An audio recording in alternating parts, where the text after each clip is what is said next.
Hello, everyone. It is Karen Ann Harlos with you for another episode of Jurassic Dictionary, where we examine a dying, dead, or just plain interesting or unusual word just about every other week. Even better if there is some cool historical spin. Now, I am much more known for my political commentary, but my lost calling is definitely history. So, what is the word for today? It is Orotund. I first discovered this in Word Museum, and it only had a positive connotation. But in my research, I found that while this word is still extant, it has forked into a word with both a positive and a negative connotation. In its positive sense, it means either full, rich, and clear, especially of a voice or sound. And in its negative sense, it means pompous, bombastic, in a style of speech or writing, which I'm sure we've all had the unfortunate circumstance of experiencing. So the word's origin is Latin from ore rotundo. I hope I pronounced that right, meaning with a round mouth, which relates to making a full and clear sound. So an example, the mayor gave a pompous orotund speech that promised more than it could deliver.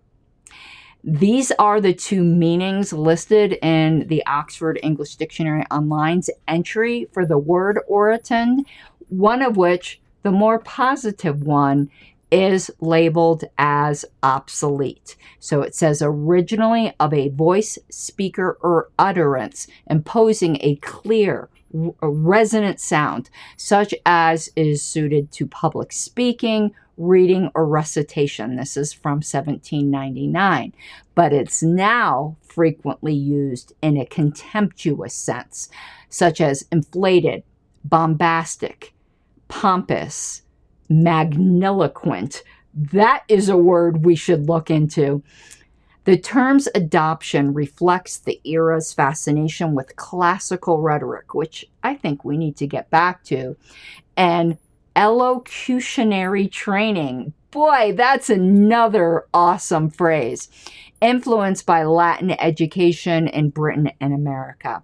So it has appeared in literature by authors such as Charles Dickens and in modern critiques of verbose prose. Speaking of verbose prose, have you ever looked at the title of old books? Like they'd be a paragraph. I wish I had one in front of me, but it wouldn't be like 4 words, 2 words, 3 words. It'd be like, an essay on the blah, blah, blah, blah, blah, blah, in the context of blah, blah, blah. But this word, at least in its positive sense, I think even in its negative sense, remains somewhat rare in everyday use. I did not know it before this show. And I think its evolution into something derogatory tracks the descent of the importance of elegant language in the modern day and the elevation of slang and individualism. Now, individualism isn't always a bad thing, but you can lose something when you don't value a sense of common professionalism. And I think we're losing this more and more. I'll be the Luddite with AI, where we're letting it do or entity, that's probably not a word, but I think you know what I mean, for us. I think it is something to think about. And I want to know, what do you think? Can you think of some specific and obscure ways to use this today and get away from AI?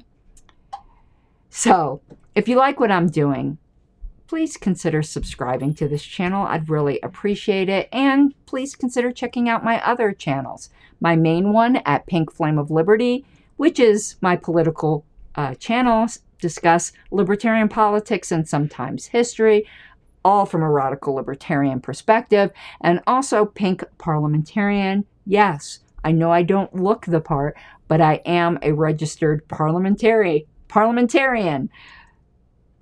Did I pronounce that right? Somebody always gets on me about that. Parliamentarian. That's correct.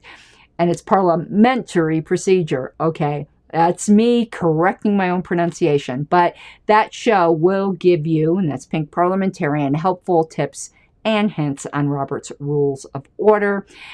I actually do it opposite to the show. So the next thing that I'll be recording is not another episode of Jurassic Dictionary. It will be an episode of Pink Parliamentarian and back and forth. So until next time, I encourage you to have fun with language and paint a more descriptive world without AI. Okay, have an awesome night or day. Bye-bye.